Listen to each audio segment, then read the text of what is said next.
pero en el ámbito local también tenemos mucho para decir. Medellín está progresando y en términos de infraestructura tiene grandes proyectos.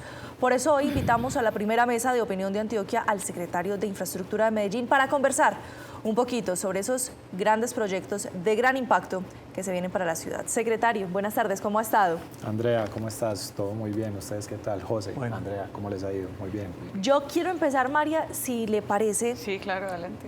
Por un tema que le estábamos escuchando al secretario, que nos cogió por sorpresa a José y a mí, creo, que tiene que ver con una intervención que se va a hacer muy puntual en la avenida Las Palmas.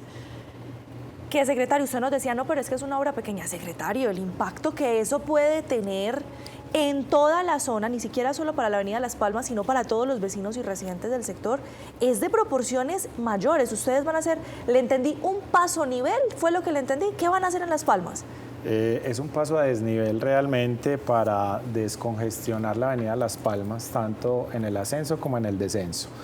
Las personas que vengan descendiendo por la avenida Las Palmas del túnel o del oriente, ahí a la altura de San Carbón vamos a generar como un lazo, una oreja que pasa por debajo de la avenida Las Palmas y se incorpora a la transversal inferior hacia el sur.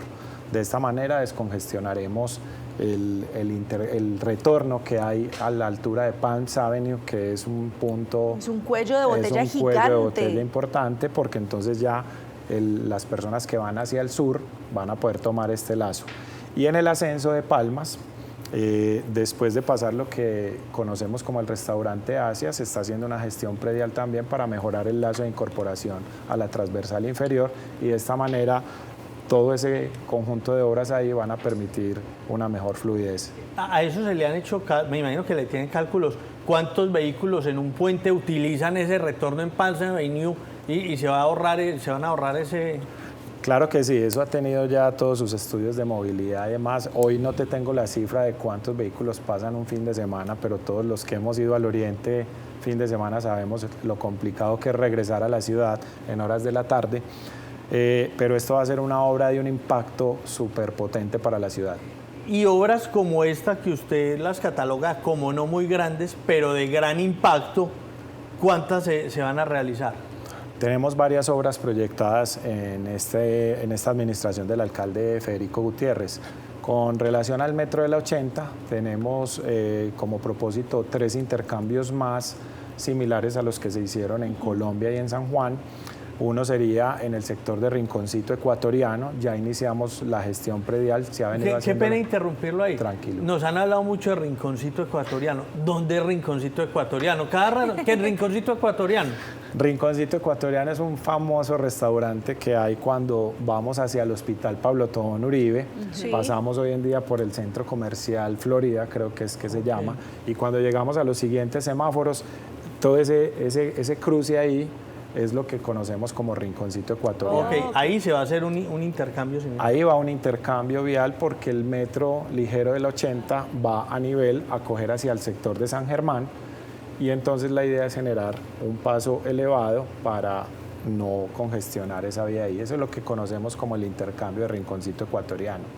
El otro intercambio es en San Juan. Si bien ya tenemos el paso elevado en San Juan, la segunda fase de ese intercambio, que es por donde va a pasar propiamente el tren ligero de la 80, hay que hacer una gestión predial y mejorar como ese embudo que hoy existe ahí, que es la 80, que conocemos que pasa por debajo de la glorieta, para que el tren tenga un mejor radio de giro. Entonces eso es lo que conocemos como el segundo intercambio o fase 2 de San Juan. Y el tercer intercambio es el del Rodeo. Hoy es donde está el centro comercial Arcadia. O sea, como la esquina del club. Exactamente. Del centro comercial. Okay. Es decir, ahí es un paso a desnivel. La 80 continúa en su nivel tradicional y pasamos por debajo de la 80 con ese intercambio a conectar lo que es el sector del Rincón, la Mota. Y la 70. Y la 70 pasa por debajo de la avenida 80. Esos son los tres intercambios viales que son de una gran envergadura, como les decía, en comparación con el de Las Palmas, pero que todo esto le apunta a mejorar la movilidad de la ciudad. ¿Todos los recursos para esos intercambios ya están garantizados, secretario? Tenemos los recursos para esos intercambios, ya iniciamos todo lo que es la gestión predial en todos tres, se está realizando pues de la mano de la EDU con todo lo que tiene que ver con la política pública de moradores.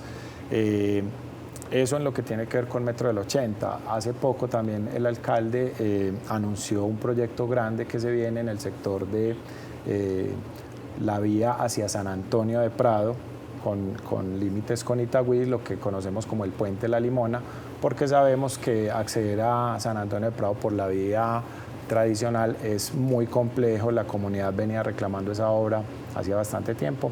Ese proyecto ya también se detonó. En este momento se está haciendo la gestión predial en los predios que corresponden a Medellín y una vez se complete, la idea es estar contratando las obras para ese proyecto. María Andrea.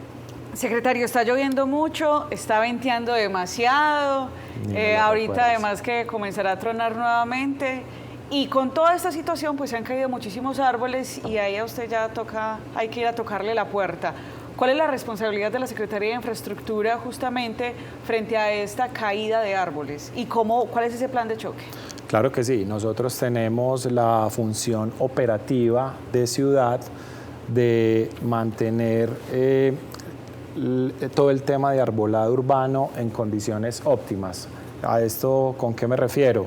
Con el Jardín Botánico, que es nuestro aliado estratégico, tenemos unas cuadrillas que son las que se encargan de hacer las talas cuando la autoridad ambiental nos dice que ya podemos hacer ese aprovechamiento porque se revisaron los árboles previamente y se detecta que ya es hora de talarlos, porque los árboles, todos tenemos que entender que son seres vivos y tienen su ciclo de vida normal.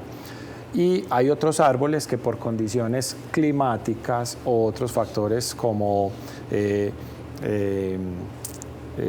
tienen plagas, la misma infraestructura, se enferman, hay que talarlos por riesgo. Entonces, digamos que hay dos clasificaciones, unos aprovechamientos o unas talas normales que no revisten riesgo inminente, pero que se tienen que hacer, y unas que sí revisten un riesgo inmediato y que hay que programarlas lo antes posible. En esa tarea siempre hemos estado, solo que ahora, como ya los fenómenos climáticos están cada vez más fuertes y hemos tenido vientos de más de 80 kilómetros por hora, nos está tocando implementar un plan de choque en este momento. ¿Es por culpa de esos vientos más fuertes, esos aguaceros más turbulentos, no qué sé yo?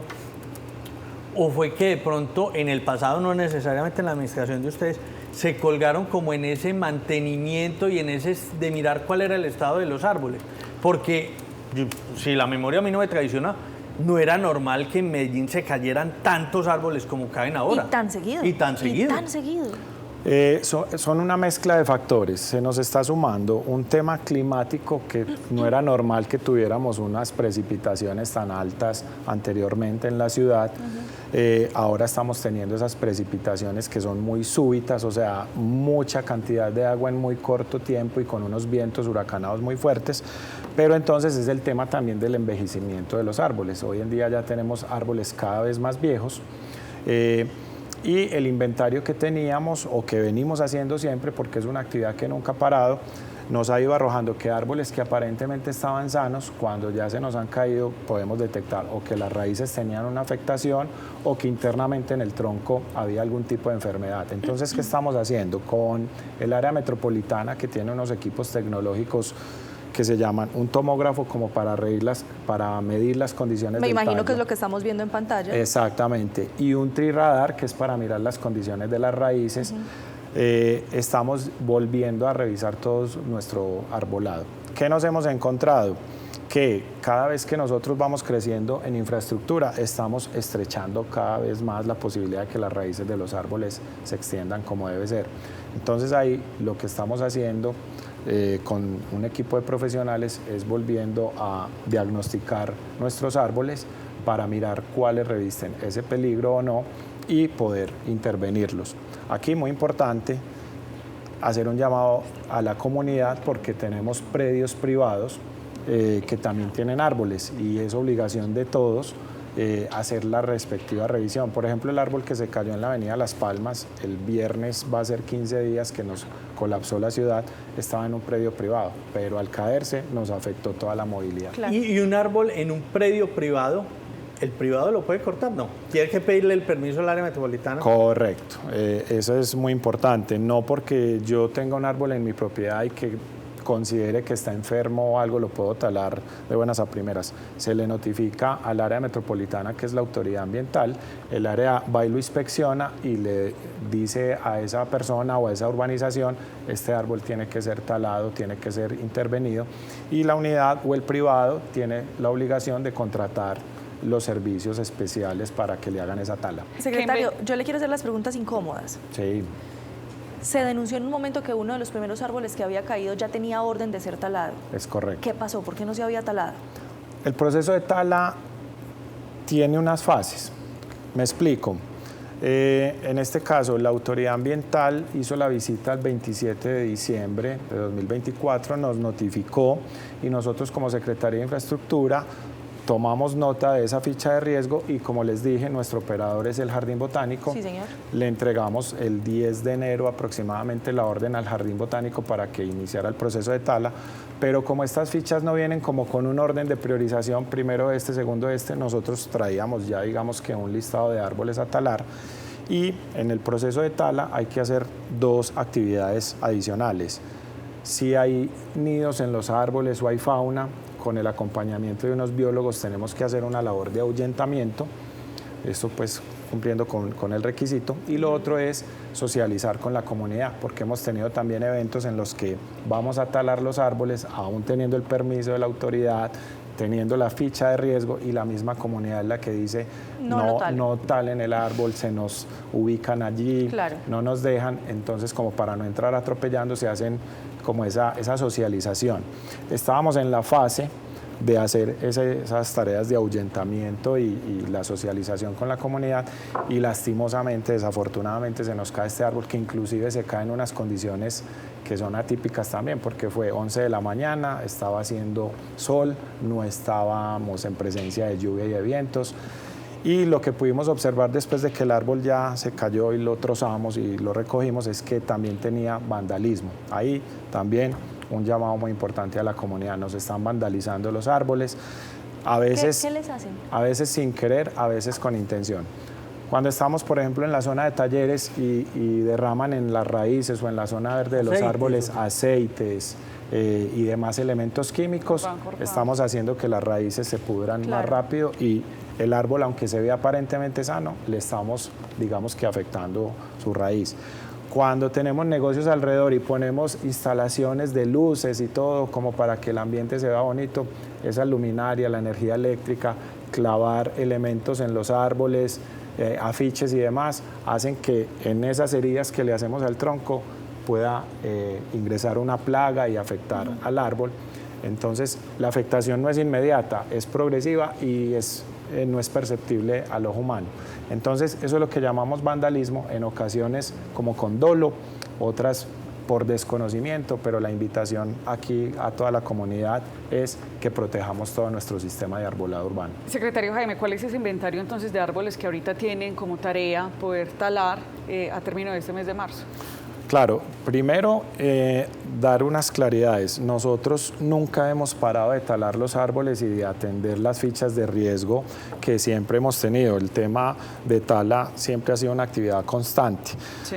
Solo para indicarles, en el año 2024, el año inmediatamente anterior, logramos hacer 2.415 talas en todo el año. Eso da más o menos un promedio de 6.6 árboles día, o sea, diariamente, con sábados, domingos y festivos, veníamos talando alrededor de casi 7 árboles día, y veníamos con la tarea. Entonces, es una actividad que se hace constante. Ahora, ¿qué nos pasó? Como tenemos estas precipitaciones y estos vientos huracanados tan fuertes, nos coincidió que se cayó un árbol que tenía ficha de riesgo, pero más preocupante aún, los otros árboles que se nos cayeron en estos 15 días siguientes eran árboles que en el sistema aparecían como árboles sanos, no tenían ningún tipo de afectación. Eso nos prendió las alarmas y dijimos, si cada vez vamos a tener vientos más fuertes y vemos que las raíces están teniendo problemas, entonces implementemos un plan de choque. Hoy que tenemos, incrementamos las cuadrillas de tala, de como veníamos trabajando, a 6 cuadrillas en este momento de 5 personas, es decir, 30 profesionales en territorio inspeccionando más rápido, anticipándonos a la próxima época que se nos viene de invierno fuerte para tratar de adelantarnos a ese tema. Tenemos alrededor de 40 árboles con ficha de riesgo. La tarea que nos pusimos es, antes de que termine el mes de marzo, tenerlos talados, pero continuar con las talas normales que siempre se han venido haciendo en la Secretaría. Secretario Naranjo, sigo con mis preguntas incómodas. Sí. ¿Quién responde cuando se cae en área pública o de un privado, como fue el caso de Las Palmas? ¿Quién responde? Ok. Cada caída de un árbol es un evento particular, no hay una generalidad. Todo se tiene que analizar, porque como les digo, en ocasiones es un árbol que tiene ficha de riesgo, hay que ir a revisar cómo estaba, si se estaban cumpliendo todos los procedimientos que requieren. Si se cae fortuitamente un árbol que estaba sano en el sistema y que no presentaba ningún tipo de afectación, entonces es otro tipo de, digamos que de investigación. Si es el árbol de un privado, lo mismo, hay que hacer toda la investigación. No se nos puede olvidar que estamos trabajando con seres vivos y que tiene pues como todo un tema de investigación que tiene que hacer el juez. Hoy, ¿qué tenemos? Cada árbol que se cae, las personas, lo primero es garantizarle la atención hospitalaria, el distrito brinda toda la seguridad para que atiendan a las personas y ya si hay afectaciones materiales o lastimosamente como nos ocurrió en el árbol de la 33 se pierde una vida, hay que hacer todo un proceso de investigación que le toca a las autoridades. Nosotros contábamos con el acompañamiento de la personería para que le brinden toda la orientación a las personas y ese es un proceso que ya se va surtiendo desde lo legal, que no nos corresponde a nosotros como Secretaría de Infraestructura Física. Secretario, uno de los temas en los que uno también determina cómo está desarrollada una ciudad es la calidad de la malla vial. Sí. ¿Cómo está la malla vial de Medellín? ¿Cómo están avanzando además en poder cubrir o, como se dice, tapar, subsanar los huecos que tenemos y también la repavimentación? Que aumentan con el invierno. Con el invierno, el huequito que antes estaba pequeño se nos agranda. Sí, encontramos el estado de la malla vial el año pasado muy mal, no se le habían hecho pues como las debidas atenciones. Tanto así que hoy llevamos ya más de 10.000 huecos tapados con el contrato que inició a mediados del año 2024. Eso es mucho, cuando uno habla de 10.000 huecos... Pues eso es muchísimo, eso es muchísimo. Eso nos da cuando convertimos los huecos como en metros o en kilómetros Sí. vía, más de 10, 12 kilómetros de vía. de hueco, como si tuviéramos... Wow. Así Wow. es, correcto. Es mucho. Y no solamente nos dedicamos a tapar huecos, en algunas zonas tapamos huecos, pero en otras vías hacemos repavimentaciones completas. En unas partes se parcha, en otras se repavimenta. Exactamente, dependiendo de la complejidad. Entonces, si es un hueco muy puntual en una vía que el resto de la vía está como aparentemente sana, nos dedicamos solamente a tapar el hueco. Pero si son huecos muy sucesivos en una vía o en un barrio, entonces nos queda más fácil hacer una repavimentación completa porque garantizamos que por lo menos durante unos 5 o 6 años esa vía se va a comportar en excelentes condiciones. Secretario, yo sigo con mis preguntas y mis comentarios incómodos. Tú eres la de las preguntas Me tocó incómodas ser la hoy. villana hoy. Ok. Secretario, muchas veces, para quienes no conocemos, nos da una sensación de desconexión. Porque vemos a una Secretaría de Infraestructura dejando una malla vial hermosa y a la semana llegan a hacer obras. Otros agentes de la administración que uno dice, pero van a abrir lo que está bueno, nos acabaron de pavimentar, pero De acuerdo. ¿qué pasa ahí, Sec?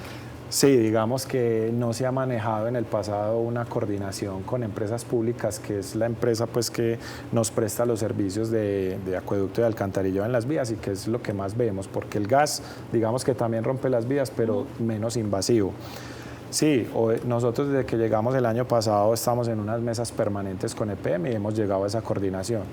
Nosotros le presentamos a EPM cuál era como nuestro plan de intervención en las vías y asimismo EPM nos mostró cuáles eran los proyectos que tenían por lo menos en los próximos 5 o 6 años, donde veíamos que nos íbamos a encontrar. Venga, primero va EPM y EPM en algunos casos tiene el compromiso no solamente de hacer su brecha de instalación de servicios públicos, sino de dejar la vía en óptimas condiciones. Entonces hemos podido trabajar en armonía, también logrando hacer más eficientes los recursos.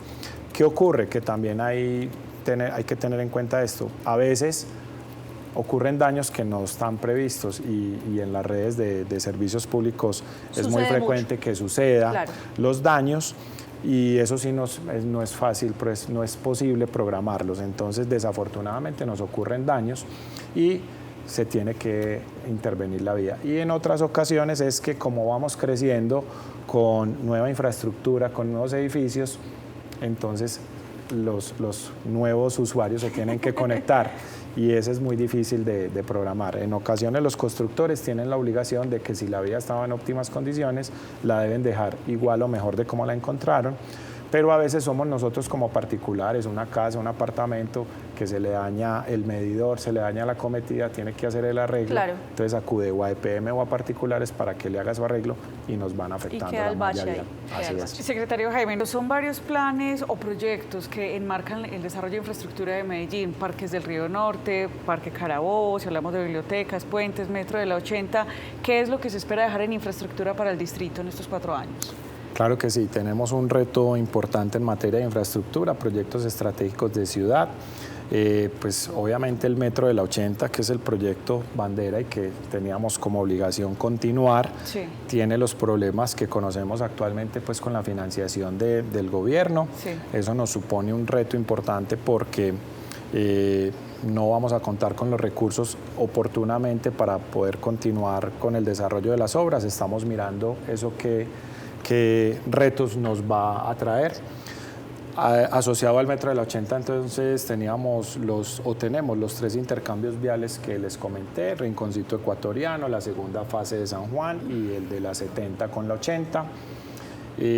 Tenemos un gran proyecto que próximamente vamos a saber de él y es Parques del Río Norte, un proyecto bastante estratégico de ciudad. Vamos a potenciar todo lo que es la zona norte de la ciudad. Nos hemos demorado un poco en salir a licitación porque en este parque vamos a confluir varias secretarías del distrito: Secretaría de Cultura, INDER, Buen Comienzo y nosotros como Secretaría de Infraestructura para todo lo que es el urbanismo y demás. Lo que estamos haciendo es organizándonos muy bien para hacer más eficientes los recursos y que no entrara cada secretaría por separado. Secretario, ¿qué se tendría en Parques del Río Norte? En esencia, ¿qué es la infraestructura? ¿Qué se le va a ofrecer a la población de ese ¿Cuál es la oferta? entorno? Sí. ¿Qué vamos a tener en Parques del Río Norte? En esta primera fase del proyecto, que vamos a desarrollar 56.000 metros cuadrados, la idea es que vamos a tener lo que conocemos hoy como la cancha Villaniza, que es una cancha de fútbol en arenilla. La vamos a mejorar a cancha sintética, con todas las medidas reglamentarias que está haciendo el INDER y con todo lo último en tecnología. Vamos a tener un jardín Buen Comienzo que reclama mucho esta comunidad aledaña, y vamos a tener una casa de la cultura con tema de casa música y demás para que nuestros jóvenes tengan un espacio ahí donde ir a desarrollar toda su creatividad, y espacio público abierto para el goce y disfrute de todas nuestras comunidades, no solamente para la zona nororiental, sino que las personas de las comunas noroccidental también pueden acceder, porque tenemos al metro, la estación Acevedo como eje articulador que facilita mucho llegar a este parque. O sea, no se van a construir puentes entre los dos costados, sino que sería lo del metro. Inicialmente la estación Acevedo es ese puente que comunica. En una tercera fase de este proyecto se tienen pensado construir unas plataformas más amplias para que sean también ese eje articulador, pero eso requiere pues recursos adicionales, y en este momento simplemente nos vamos a enfocar en aprovechar el espacio que ya tenemos listo, que se hizo una gestión predial durante todos estos años anteriores, para que logremos potenciar ahí espacio público y zonas verdes que no tiene esa comunidad del norte. Eso, Parques del Río Norte y Carabobo Norte, secretario, ¿cómo se relacionan?